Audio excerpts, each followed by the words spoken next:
Nilaunch ni na Kapuso reporter host Nelson Canlas at Chef Miggy Cabel Moreno ang new book nila na entitled Ang Kwento ni Putli Mandi.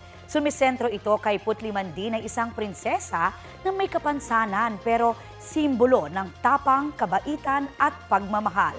Sa book launch sa isang mall sa Quezon City, 100 bata mula sa isang parokya ang nakinig sa storytelling ng multi-awarded GMA Integrated News Anchor na si Pia Arcangel na binigyang buhay ang kwento ni Putli Mandi.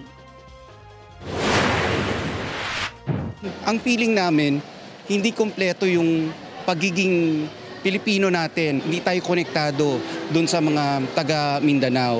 Gusto naming maisip nila kung ano ba talaga ang mga pagkaing Pilipino, sino ba ang mga tausog.